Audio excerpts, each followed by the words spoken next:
Welcome in CAP physics classes. आज का हमारा आर्टिकल है इलेक्ट्रिक फ्लक्स यानी वैद्युत फ्लक्स। तो सबसे पहले हम ये कोशिश करते हैं फ्लक्स जानने की कि what is electric flux. Flux का सिंपल अर्थ होता है टू फ्लो यानी प्रवाहित होना। मतलब अगर हम इलेक्ट्रिक छोड़ करके किसी अदर सेंस में समझने की कोशिश करते हैं कि जैसे मान लीजिए कहीं पर वाटर फ्लो हो रहा है, लेफ़्ट से राइट की ओर, इधर की ओर वाटर फ्लो हो रहा है, इसमें एक हम वृत्ताकार रिंग डाल दें, सर्कुलर रिंग, तो इसके अंदर से होकर के वाटर गुजरेगा।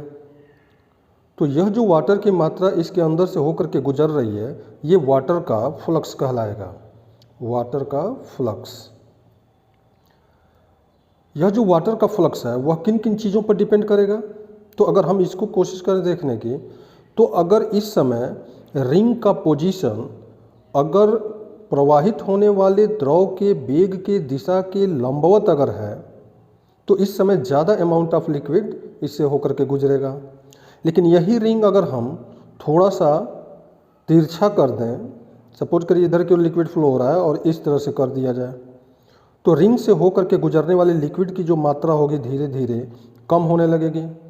थोड़ा सा और हम क्या करें, वाटर इधर की ओर फ्लो हो रहा है, रिंग को एकदम वर्टिकल ऐसे कर दें, तो अगर ऐसे हो जाएगा तो टोटल लिक्विड की मात्रा या तो ऊपर से गुजर जाएगी या तो नीचे से गुजर जाएगी, और इस तरह से यहाँ पर फ्लक्स की मात्रा जो होगी वो जीरो हो जाएगी। इस तरह से आप देख रहे हैं कि यह जो रिंग है जब एकदम वर्टिकल था, वेग की दिशा के लंबवत था, तो वाटर का फ्लक्स ज़्यादा था। रिंग थोड़ा सा तिरछा हो गया तो कम अमाउंट ऑफ लिक्विड इससे होकर के फ्लो रहा है, यानी कि फ्लक्स कम हो गया। अगर रिंग को एकदम ऐसे फ्लैट कर दिया गया, वेग की दिशा जिधर प्रवाहित हो रहा है उस दिशा में अगर इसके तल को रख दिया गया इस तरीके से, तो सारा लिक्विड या तो ऊपर से या तो नीचे से गुजर जाएगा और फ्लक्स जीरो हो जाएगा, क्योंकि कोई भी लिक्विड इससे होकर के नहीं गुजरेगा। इसका मतलब ये हुआ कि कितना यहाँ से लिक्विड होकर के इसके अंदर से गुजर रहा है वही हमारा फ्लक्स होगा, लेकिन ये वाटर का फ्लक्स होगा। इसी चीज़ को अगर हम इलेक्ट्रिक के केस में देखें, तो इलेक्ट्रिक के केस में यहाँ पर प्रवाहित होने वाली जो चीज़ होती है वो इलेक्ट्रिक लाइन ऑफ फोर्स होती हैं। इलेक्ट्रिक लाइन ऑफ फोर्स को हम पैरेलल लाइन से दिखाते हैं। सपोज करिए कि एक इलेक्ट्रिक फील्ड है जिसकी दिशा लेफ़्ट से राइट की ओर है, ये इलेक्ट्रिक फील्ड हो गया, और इसमें एक रिंग को हम इस तरह से रखते हैं। एक रिंग ये हमने ले लिया, इसका तल इस इलेक्ट्रिक फील्ड के लंबवत है, यानी अगर हम इस रिंग पर लंब दिशा अगर इधर खींचे नॉर्मल, तो यह नॉर्मल इलेक्ट्रिक फील्ड के डायरेक्शन में होगा, और इस समय आप देख रहे हैं कि maximum line of electric force जो है पास करके बाहर की ओर निकल रही हैं, तो बहुत ही ज़्यादा मात्रा में है। तो इलेक्ट्रिक फ्लक्स का सिंपल अर्थ होता है कि यानी किसी लंबवत पृष्ठ से गुजरने वाली वैद्युत बल रेखाओं की संख्या को वैद्युत फ्लक्स कहते हैं, और इसको ग्रीक वर्ड फाई से डिनोट करते हैं। अब इसके कैलकुलेट करने के कई तरीके होते हैं। अगर सपोज करिए कि एरिया, पहला केस कि यदि पृष्ठ की लंब दिशा n कैप क्षेत्र E की दिशा में हो, E की दिशा में हो, तो पृष्ठ के लंबवत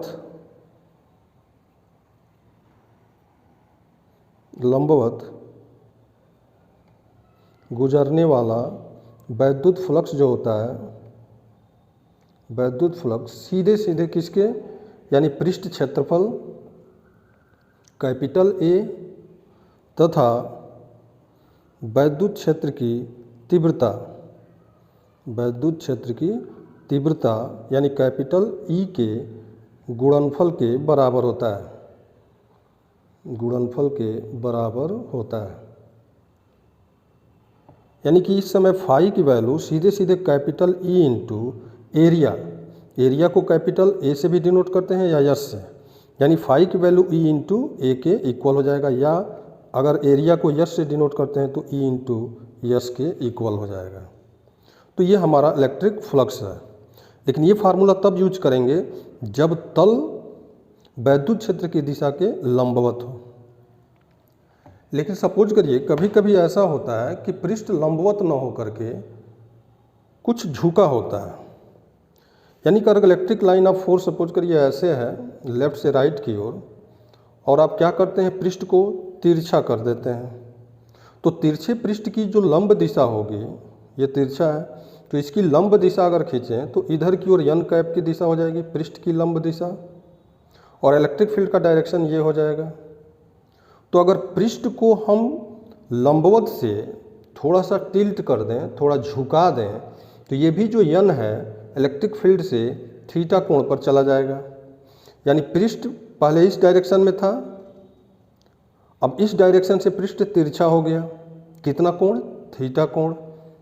तो वैद्युत क्षेत्र की दिशा से अगर पृष्ठ की लंब दिशा एन कैप ये वाली डायरेक्शन थीटा कोण बनाती है, यानी पृष्ठ को हम थीटा कोण पर झुका दें, तो इस केस में जो इसका प्रोजेक्शन होगा लंब दिशा में ये वाला,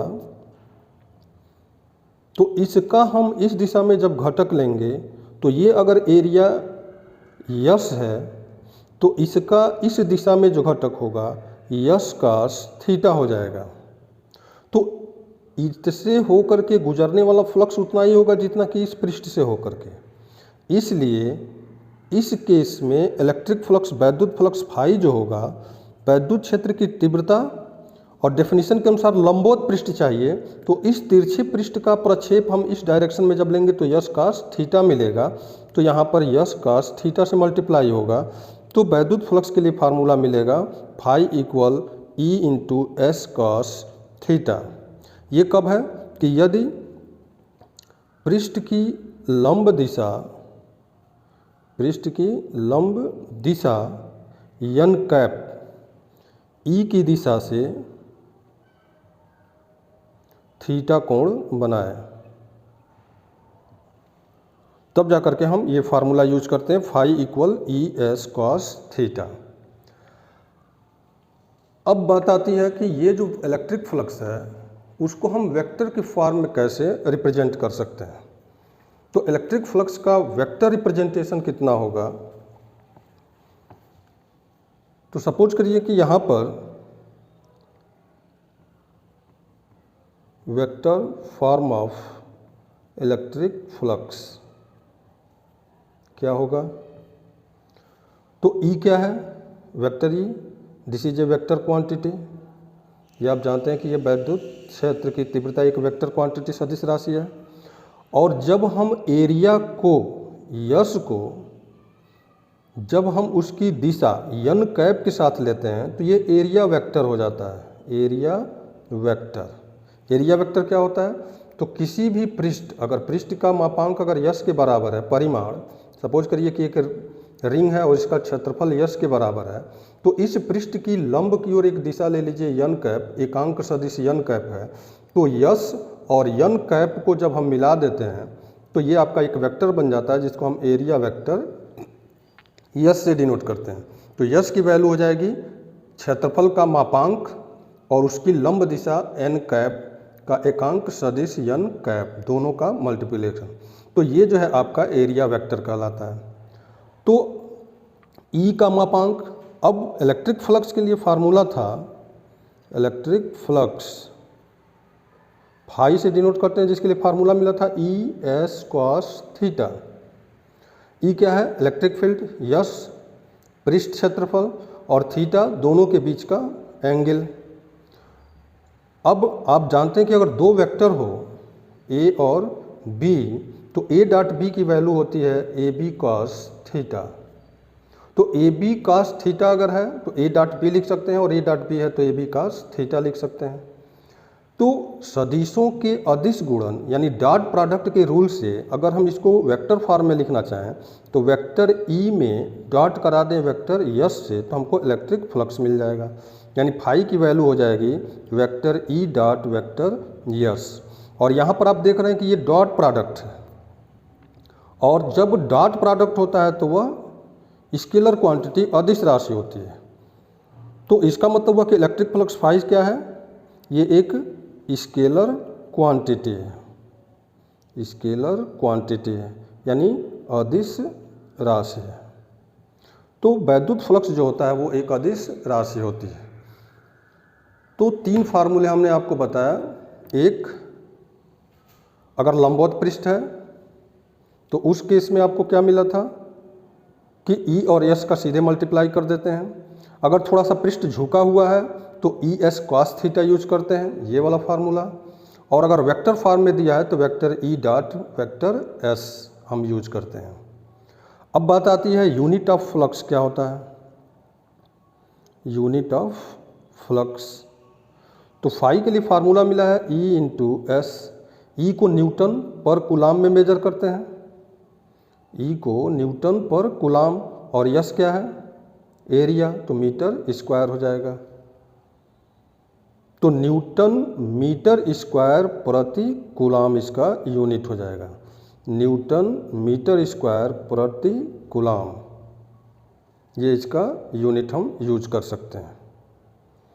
या न्यूटन मीटर अगर मिला दिया जाए तो जूल हो जाएगा, तो जूल मीटर पर कूलाम, ये भी हम यूज कर सकते हैं। तो इलेक्ट्रिक फ्लक्स का ये यूनिट हो जाएगा MKS, और ये इसके लिए फार्मूला हो जाएगा। अब एक न्यूमेरिकल सॉल्व करके देखते हैं। सपोज करिए कि वेक्टर फॉर्म में आपको मिला हुआ है, तो इलेक्ट्रिक फ्लक्स की गणना आप कैसे करेंगे। तो इलेक्ट्रिक फ्लक्स के लिए हम एक एग्जांपल लेकर के सॉल्व करते हैं। सपोज करिए कि आपसे पूछा जाता है कि एक जगह पर, एक स्थान पर इलेक्ट्रिक फील्ड ई की वैल्यू जो है 5I + 3J - K न्यूटन प्रति कूलाम है। उस स्थान पर YZ प्लेन के 40 सेंटीमीटर स्क्वायर क्षेत्रफल से गुजरने वाले फ्लक्स की गणना कीजिए। फ्लक्स की गणना करें। तो कैसे सॉल्व करेंगे यहाँ पर सॉल्यूशन। तो इलेक्ट्रिक फ्लक्स दिया हुआ है, देखिए वेक्टर फॉर्म में दिया है, ई की वैल्यू दिया है 5I 3J एंड -K। तो IJ के टर्म में दिया है, तो ये वेक्टर फॉर्म में दिया हुआ है। एरिया कर है YZ के 40 सेंटीमीटर स्क्वायर क्षेत्रफल से गुजरने वाला। YZ प्लेन का मतलब समझिए। सपोज करिए ये X, ये Y axis and this is Z। तो YZ वाला ये प्लेन होगा। तो YZ प्लेन के लंबवत, तो YZ प्लेन पर लंब X एक्सिस होता है। तो जो पृष्ठ एरिया है इसमें से आपको 40 सेंटीमीटर लेना है, और YZ प्लेन की लंब दिशा X एक्सिस होगा। तो लंब दिशा यानी यहाँ पर इस पृष्ठ का जो n कैप होगा वो I कैप हो जाएगा। तो किसी भी पृष्ठ के मापांक यानी क्षेत्रफल में जब हम उसके लंब सदिश से गुणा कर देते हैं तो एरिया वेक्टर मिल जाएगा। और यहाँ पर एरिया वेक्टर कितना हो जाएगा, 40 सेंटीमीटर स्क्वायर है तो 40 हो गया, और सेंटीमीटर स्क्वायर है तो 10 पर -4 से मल्टीप्लाई कर दीजिए। और किस दिशा में है, YZ प्लेन पर है तो YZ के लंब दिशा X एक्सिस होगा। तो X के अनुदिश एकांक सदिश I है तो I से मल्टीप्लाई कर देंगे। तो ये आपका एरिया वेक्टर हो जाएगा। जब तक आपको एरिया वेक्टर नहीं मिलेगा आप फ्लक्स नहीं निकाल सकते। तो फाई के लिए फार्मूला होता है वेक्टर E डॉट S। अब दोनों को सॉल्व कर लीजिए।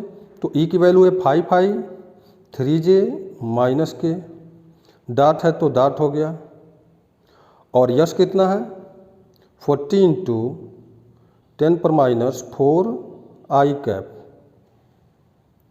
अब इसको सिंप्लीफाई करना है आपको, तो सिंप्लीफाई कर लिया जाए इसको। कितना हो जाएगा, I है यहाँ पर तो आई का आई से डॉट कराएंगे तो डॉट प्रोडक्ट आप जानते हैं, आई का आई से, जे का जे से, के का के से। तो आई का आई से डॉट कराएंगे तो 5 इंटू 40 10⁻⁴ हो जाएगा।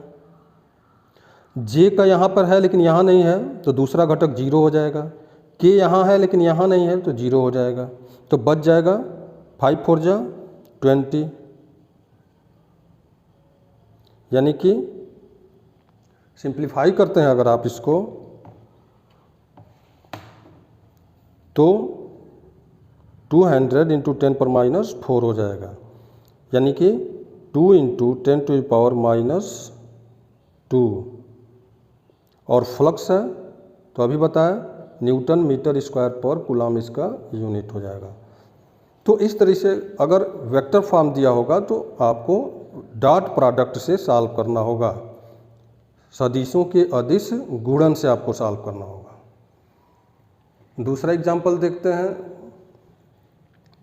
अगर वैद्युत क्षेत्र की तीव्रता और क्षेत्रफल आपको दिया हो और दोनों के बीच का एंगल दिया हो, सपोज करिए एक एग्जांपल आप इस तरह से लेते हैं कि एक इलेक्ट्रिक फील्ड लेफ्ट से राइट की ओर है और ई की वैल्यू सपोज करिए दिया हुआ है 100 न्यूटन पर कूलम, और इसमें एक एरिया दिया हुआ है, ये एरिया है जो आपका 40 सेंटीमीटर स्क्वायर है। और यह जो एरिया है, यह एरिया इसका तल वैद्युत क्षेत्र की दिशा से 60 डिग्री का कोण बना रहा है। तो इस समय फ्लक्स निकालना हो तो कैसे निकालेंगे? तो यह जो एरिया है इसका तल जो है 60 डिग्री बना रहा है, तो हमको चाहिए क्या? एरिया की लंब दिशा। तो सॉल्व करना हो, फ्लक्स निकालना हो तो इस एरिया से गुजरने वाला फ्लक्स आपको निकालना है। तो हमने बताया कि अगर इलेक्ट्रिक फील्ड दिया हुआ है और फील्ड तिरछा है अगर, तो इसकी लंब दिशा आपको चाहिए, ये वाली दिशा चाहिए। तो इस तल की दिशा ये और इलेक्ट्रिक फील्ड ई के बीच का एंगल अगर 60 दिया हुआ है तो यन से इलेक्ट्रिक फील्ड का जो डायरेक्शन होगा थीटा वो 30 डिग्री हो जाएगा। तो हमको तल के लंब दिशा से कोण चाहिए, न कि तल की दिशा से चाहिए। तो अगर तल की दिशा 60 डिग्री दी हुई है तो हम 90 में से माइनस कर लेंगे तब हमको कोण मिलेगा। तो एक्चुअल एंगल हो जाएगा कितना? 30 डिग्री। और तब फाई के लिए फार्मूला आप यूज करेंगे। फाई के लिए फार्मूला क्या होता है? ई एस कॉस थीटा। अब यहाँ पर डायरेक्ट ई की वैल्यू दिया हुआ है, एस की वैल्यू डायरेक्ट दिया हुआ है और थीटा बीच का कोण दिया हुआ है। तो अब वेक्टर फॉर्म आप यूज नहीं करेंगे। तो ई की वैल्यू हो जाएगी 100, यस 40 सेंटीमीटर स्क्वायर है तो 40 इंटू 10⁻⁴ हो जाएगा, मीटर में कन्वर्ट करेंगे तो। और कॉस 30 डिग्री, 60 नहीं 30 डिग्री। तो इस केस में आपका मिल जाएगा कितना? सिंप्लीफाई करेंगे तो 3 जीरो ये है, 3 तो इसमें से कैंसिल हो जाएगा, 10⁻⁴ हो गया। cos 30 की वैल्यू √3/2 हो जाएगा। जब आप सिंप्लीफाई करेंगे तो 0.4 √3/2 हो जाएगा। 2 से डिवाइड करेंगे तो 0.2 √3 हो जाएगा न्यूटन मीटर स्क्वायर पर कूलम। तो ये आपका आंसर हो जाएगा। तो अगर आपको फ्लक्स की गणना करनी है तो ये जो है आपका तब आप यूज करेंगे जब एरिया दिया हो, इलेक्ट्रिक फ्लक्स दिया हो, इलेक्ट्रिक फील्ड दिया हो और एंगल दिया हो। अगला केस लेते हैं कि यदि पृष्ठ जो है वैद्युत क्षेत्र ई के लंबवत हो, तो पृष्ठ वैद्युत क्षेत्र की दिशा अगर ये है इलेक्ट्रिक फील्ड और इसका पृष्ठ लंबवत है तो इसकी यन की दिशा यन कैप भी उधर ही होगा। तो इस केस में थीटा जो है 0 डिग्री होगा और इस समय मैक्सिमम लाइन ऑफ फोर्सेज पास करेंगे इससे। तो जितना ही मैक्सिमम पास करेगा फ्लक्स मैक्सिमम होगा और फाई मैक्स कितना हो जाएगा? तो ई एस थीटा की वैल्यू 0 रखते हैं तो cos 0 हो जाएगा। तो ई एस cos 0 की वैल्यू 1 यानी ई इंटू एस हो जाएगा। तो इस समय मैक्सिमम फ्लक्स गुजरेगा जब पृष्ठ का तल वैद्युत क्षेत्र की दिशा के लंबवत होगा, या ये कह सकते हैं कि पृष्ठ की लंब दिशा यन कैप क्षेत्र की दिशा में हो। मिनिमम कब होगा, केस सेकंड देखते हैं, मिनिमम फ्लक्स। तो मिनिमम फ्लक्स कब होगा, सपोज करिए कि इलेक्ट्रिक फील्ड का डायरेक्शन ये है और आपने सरफेस को घुमा करके पृष्ठ की दिशा में आपने कर दिया इस तरह से, तो पृष्ठ की जो लंब दिशा n कैप है, ये normal vector electric field E के डायरेक्शन से यहाँ पर 90 डिग्री का एंगल बनाएगा। तो इस केस में यदि n कैप E की दिशा से 90 डिग्री का कोण बनाए, तो इस केस में थीटा जो है 90 हो जाएगा। और जब 90 यहाँ पर आप रखेंगे तो 90 की जो वैल्यू हो जाए फाई इक्वल हो जाएगा ई एस कॉस 90। कॉस 90 जीरो होता है तो पूरी वैल्यू क्या हो जाएगी, जीरो। तो इस समय फ्लक्स जो है मिनिमम होगा। तो मिनिमम क्यों हो गया, टोटल फ्लक्स जो है या तो इस एरिया के ऊपर से गुजर जाएगा या नीचे से, लेकिन इस एरिया से होकर नहीं गुजरेगा, इसलिए यहाँ पर फाई की वैल्यू जीरो हो जाएगी। तो अगर वैद्युत क्षेत्र की दिशा में तल को आप रख देते हैं तो फ्लक्स जीरो हो जाएगा, और अगर परपेंडिकुलर रखते हैं तो उस समय मैक्सिमम फ्लक्स गुजरेगा। तो इस केस में मैक्सिमम होगा, इसमें मिनिमम होगा। और किसी अदर एंगल पर है तो आप जानते ही हैं कि फार्मूला आप यूज करेंगे phi equal E S cos theta. तो इस तरीके से हम फ्लक्स के डिफरेंट केसेस की स्टडी किए।